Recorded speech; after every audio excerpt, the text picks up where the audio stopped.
Unahitaji kumjua mtesi wako live. Unahitaji kujua ni nani anayechezea maisha yako. Karibu katika maombi ya kufunuliwa ni nani anayechezea maisha yako. Maombi haya ni maombi makubwa sana. Ni maombi ambayo Mungu ataenda kukufunulia wazi wazi na utajua ni nani anayekutesa. Kama kuna mchawi, kama kuna mtu anakuendea kwa mganga, au kama kuna mtu anayechezea maisha yako kwa njia ya nguvu za giza, Mungu ataenda kukufunulia. Wewe mwenyewe utaenda kumuona. Wewe mwenyewe kwa macho yako utaenda kumuona, na Mungu ni mwaminifu, ataenda kulithibitisha hili. Tukio la kufunuliwa au kufunguliwa macho ya rohoni ni tukio la kibiblia, ni tukio la kiroho kabisa. Kitabu cha Wafalme wa Pili sura ya 6 mstari wa 15 na kuendelea, utaona habari ya nabii Elisha pamoja na mtumishi wake. Nabii Elisha alipokuwa kwenye majukumu yake kila siku, mtumishi wake aliamka asubuhi na mapema, akaona kuna jeshi la maadui wanakuja upande wao. Alipoangalia lile jeshi, akaona kufadhaika, akaona ni mwisho wa maisha yao. Akaenda kumwambia nabii wake ya kwamba leo ni mwisho wa maisha yetu, maana naona kuna jeshi kubwa linakuja kutudhuru. Lakini nabii wa Mungu akamwambia ya kwamba anamuomba Mungu amfunulie macho yake ya rohoni ili aweze kuona nini kinachoendelea katika ulimwengu wa roho. Baada ya kufunguliwa na kufunuliwa macho ya rohoni, akaangalia akaona jeshi lilo upande wake au upande wao ni kubwa kuliko jeshi ambalo liko upande wa pili. Hivyo akajikuta amepata ujasiri, akajikuta hofu na mashaka imeondoka, maana waliokuwa upande wao ni wengi kuliko waliokuwa upande wa maadui zao. Kwa hiyo akafunuliwa habari ya maadui zao na akafunuliwa habari yao, akagundua habari yake ni kubwa kuliko habari ya maadui zake. Kwa neno hilo na kwa jambo hilo likamtia nguvu na kuona kwamba upande wake kuna nguvu kubwa kuliko upande wa maadui zake. Tunahitaji kujua nini kinaendelea upande wa pili ili tuweze kupigana vita. Lengo la kuyajua haya si tuweze kupigana vita ya mwilini, ili iweze kutuonyesha ni nani na ni namna gani ya kupambana naye katika ulimwengu wa roho. Nikukumbusha kwamba vita yetu au vita zetu hazipo katika namna ya mwili, ipo katika ulimwengu wa roho, dhidi ya majeshi ya mapepo wabaya na falme katika ulimwengu wa roho. Utakapomgundua adui yako, awe ni ndugu yako, awe mfanyakazi mwenzio, awe ni mtu unayemfahamu au usiyemfahamu, haitakiwi ilete vita mwilini. Vita zetu ni za rohoni, hivyo tunapambana rohoni. Na ndio maana baada ya yule mtumishi wa Mungu au mtumishi wa nabii Elisha alipofunuliwa, hakuanza kupigana vita mwilini. Vita ilikuwa ni vita ya kiroho. Nataka niseme nawe ya kwamba Mungu ataenda kukufunulia maadui zako, Mungu ataenda kufunulia adui yako, lakini kwa kufunuliwa hivyo haitakiwi upigane naye mwilini. Katika mwili utacheka naye, lakini katika ulimwengu wa roho, hii itakuongezea nguvu ya kuomba, itakuongezea mamlaka na nafasi ya kuomba zaidi, na itakusaidia kupigana vita ambayo unaijua. Ni hatari sana kupigana vita ambayo huielewi. Ni hatari sana kumpiga adui ambaye hujui ni nani. Lakini baada ya kufunuliwa siku ya leo adui yako au maadui zako, hii itakuongezea mamlaka, itakuongezea wivu na nguvu zaidi, ili uweze kupata ushindi kwa namna nyepesi kupitia jina la Yesu Kristo aliye hai. Kama uko tayari kuweza kufunuliwa ni nani ambaye ni mtesi wako, ni nani ambaye anatesa maisha yako, ziko ishara 3 zitakazotokea. Ishara ya kwanza ambayo inaweza katokea, Mungu anaweza kasema na wewe kwa njia ya maono moja kwa moja. Utakapokuwa kwenye maombi haya, kuna jina la mtu litaanza kuja kichwani kwako. Litakuja mara kwa mara, inatakiwa lije zaidi ya mara 3. Au picha ya mtu inatakiwa ije kwako zaidi ya mara 3. Au Mungu anaweza kukufanya uweze kumuona adui yako kwa njia ya ndoto. Akaja kwa njia ya ndoto, akaja kwa kujificha, anaweza kawa anatumia sura za watu wengine, lakini maombi haya yataenda kumfanya ajioneshe mwenyewe.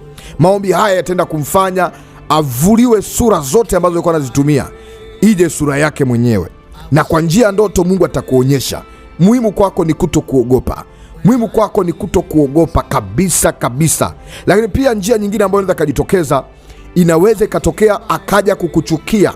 Yaani baada ya maombi haya akajitokeza kwako, akaanza kukuchukia live. Ukiona na kuchukia live na alikuwa mwanzoni ni rafiki, au kikatokea tu kitu ambacho kikawapishanisha, yani mkajikuta mmekuwa maadui, ujue kwamba vita hiyo ilikuwa ni vita rohoni. Sasa umeifanya sasa iweze kujidhihirisha katika mwili. Hivyo usiogope na Mungu ataenda kukusaidia. Basi ninakusii sasa hivi, weka mkono kwenye macho yako. Wakati na kuombea, uwe unapitisha kwenye macho yako kama unasafisha yote mawili. Yani ninapokuombea, zungusha mkono kwenye macho yako kama mtu anayenawa macho. Na kama uko na maji jirani, unaweza ukayachukua ukayanawa hayo macho yako. Sasa kama hayako maji, basi uwe kama unanawa macho yako. Maana yake ni nini? Ni kuondoa ukungu, ni kuondoa hilo jicho lako la kawaida na kukupeleka kwenye jicho lingine ambalo limejificha, jicho la rohoni.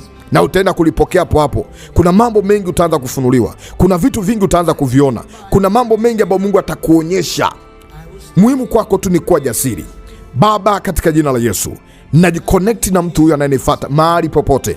Mwingine amechukua maji ananawa machoni, mwingine amechukua mafuta anapaka machoni, mwingine amechukua mkono wake anaupitisha kwenye macho yake, ishara ya kuvua vazi au kuvua macho ya kawaida na kuingia kwenye macho ya rohoni.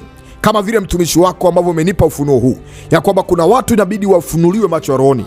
Ili waweze kufunuliwa, kuna maombi maalum inabidi waongozwe, kama nabii Elisha alipomuongoza mtumishi wake maombi maalum na macho yake akafunguka. Nami nakuomba Baba, kwa jina la Yesu, mfunulie na mfungulie mtu huyu macho ya rohoni.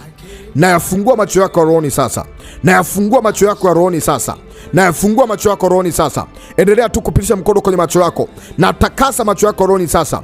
Ulipokuwa unaona maruerue, ulipokuwa unaona giza, ipo nguvu ya Mungu saa hii inatakasa macho yako. Usiogope, kuna nguvu ya Mungu itakushukia hapo ulipo. Kuna vitu utaanza kuviona, kuna vitu utafunuliwa, kuna mahali Mungu atakupeleka, kuna mahali Mungu atakuhamisha. Kuna mwingine unapitia mateso mengi, kumbe kuna mtu ambaye anachezea maisha yako, kuna mtu ambaye amekufunga. Mungu atakufunulia kama sinema kwenye maisha yako. Mungu atakufungulia kama picha, kama movie. Utaenda kuona mtesi wako alivyokuwa anakutesa, alivyokuwa anaenda kwa huyu na yule kwenda kukuchafua, kwenda kuiharibu maisha yako. Na yafungua macho yako rohoni kwa jina la Yesu. Na hesabu mpaka 7, macho yako yatafunguka sasa. Na hesabu mpaka 7, macho yako yatafunguliwa. Kama Naamani alipoambiwa akajichovya mara 7, baada ya kujichovya mara 7 akakuta ukoma wake umeondoka. Nami baada ya kuhesabu mara 7, macho yako akafunguke, macho yako ya rohoni yakatiwe nuru, macho yako ya rohoni yakapate nuru kwa jina la Yesu. Na hesabu mara ya kwanza, macho funguliwa. Na hesabu mara ya pili, macho funguka. Mara ya tatu, macho ona. Macho ya rohoni funguka mara ya 4. Macho ya rohoni funguka mara ya 5. Macho ya rohoni funguka mara ya 6. Rasatanamaya, kwa jina la Yesu Kristo aliye hai. Naita jeshi la macho ya rohoni, naita jeshi la mbinguni, naita jeshi la kifarume, naita jeshi la Yesu Kristo liwe juu yako sasa, likutie nguvu uliyekuwa unaogopa, likuwezeshe sasa. Roho ya hofu naiondoa, roho ya wasiwasi naiondoa. Utakapoona chochote, roho ya hofu naiondoa. Pepo la hofu toka na kukamata katika ulimwengu wa roho, na kamata nguvu zako za rohoni na kuongezea nguvu. Pokea nguvu na kuongezea nguvu za rohoni, na kuongezea nguvu za rohoni. Ukiona chochote, iwe kwa njia dhahiri, iwe kwa njia ya ndoto, iwe kwa njia ya ugomvi utakaotokea, iwe kwa njia ya mtu kukuchukia bila sababu, Mungu akutie nguvu, akupe hekima, akupe utulivu kwa jina la Yesu. Macho funguka, macho funguka, macho funguka, macho funguka. Tiwa nguvu, macho funguka, macho funguka. Hayo yanafunguka, hayo yanafunguka, hayo yanafunguka. Na hesabu sasa mara ya mwisho, mara ya 7, macho funguka, macho funguka, macho funguka. Pokea nuru, pokea macho rohoni, macho rohoni yaone, macho rohoni yaone. Funuliwa sasa, funuliwa sasa, funuliwa sasa, funuliwa sasa, funuliwa sasa, funuliwa sasa, funuliwa hizo siri, funuliwa mambo ya sirini yaliyojificha, walilofanya lolote kwa siri linaenda kuonekana sasa. Chochote ulichokufanya kifanya juu yako kwa siri kinaenda kuonekana. Chochote ulichokifanya juu ya macho yako, juu ya jina lako, juu ya nafsi yako kinaenda kuonekana, kinaenda kuonekana, kinaenda kuonekana. Yoyote ambaye alichukua jina lako, alipoandika popote, alipeleka popote ili aweze kukufunga, ili aweze kuyafunga maisha yako, hilo jina lako linaenda kupiga kelele, linaenda kupiga kelele. Kama walikuweka kwenye viungu, walikuweka kwenye darubini, walikuweka kwenye vioo vyao, walikuweka kwenye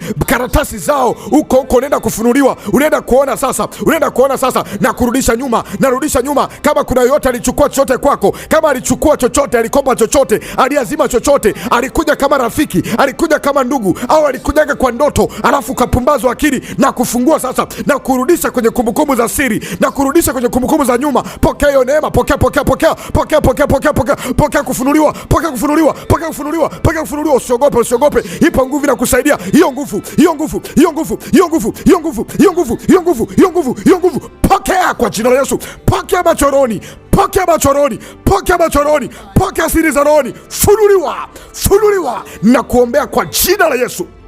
Funuliwa macho rohoni. Malaika anayehusika na kufungua watu macho ashuke kwako sasa, akuonyeshe. Malaika anayehusika na kufungua macho ashuke sasa. Pokea huyo malaika, pokea hilo jeshi la malaika, pokea malaika, pokea malaika, pokea malaika, pokea malaika wa Mungu, pokea malaika wa Mungu wanaohusika na kufungua macho ya rohoni, wakufunulie. Kama ni mtu uliyekuwa karibu naye, kama ni mtu ambaye ulikuwa unaishi naye ukazani ni mtu wa karibu, kumbe ndio aliyekuwa anarudisha nyuma maisha yako, Mungu akufunulie. Maana imeandikwa adui wa mtu wakati mwingine atakawa ni mtu wa nyumbani mwake. Mungu akufunulie kwa jina la Yesu. Umuone, umuone kwa jina la Yesu. Mungu akufunulie na kuondolea amani na yeye. Ni mpaka umeomba na nguvu zake zimeisha. ndipo Mungu akupe ujasiri na mapatano na yeye katika jina la Yesu. Pokea hiyo neema kwa jina la Yesu na kuombea. Nguvu ya Mungu iwe kwako. Nguvu ya Mungu iwe kwako. Nguvu ya Mungu iwe kwako. Pokea nguvu. Pokea nguvu. Pokea nguvu. Naongea na mtu mmoja hapo ambaye wakati huu sio mtu wa kawaida, tayari umehamishwa, umeingia katika ulimwengu wa roho, na hata ndoto utakazoziota na zikamata, na kamata lango lako la ndoto ukafunuliwe.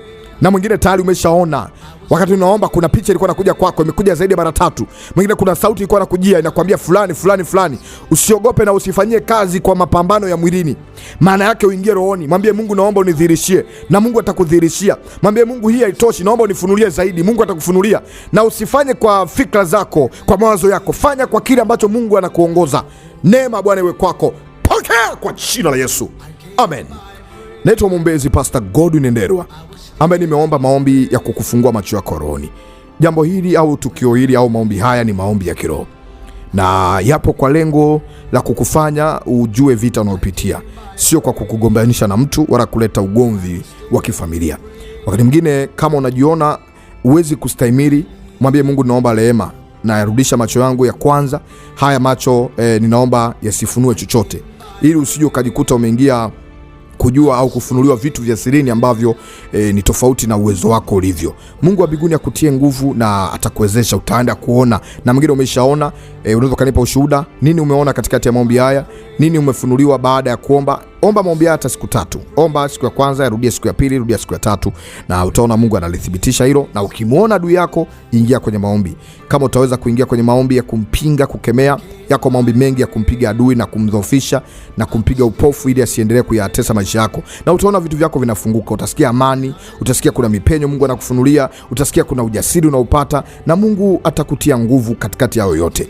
Unahitaji kuendelea kupokea vipindi vya kiroho, karibu kwa namba ya WhatsApp iliyoandikwa WhatsApp kwa jina la Godwin Ndelwa, na andika jina lako na hitaji lako, na kama ni ushuhuda sema nini Mungu ametenda katikati ya maombi haya. Lakini huko mtu mwingine katikati ya maombi haya unasema, mtumishi wa Mungu, nataka niachilie mbegu yangu ya sadaka, au nahitaji kuachilia sadaka yangu ya kusindikiza maombi haya. Karibu kwa namba iliyoandikwa sadaka iliyoishia na 91. Mungu atakubariki na kutendea mema. Mitandao yote ya kijamii andika maombi ni dawa. Mungu akubariki.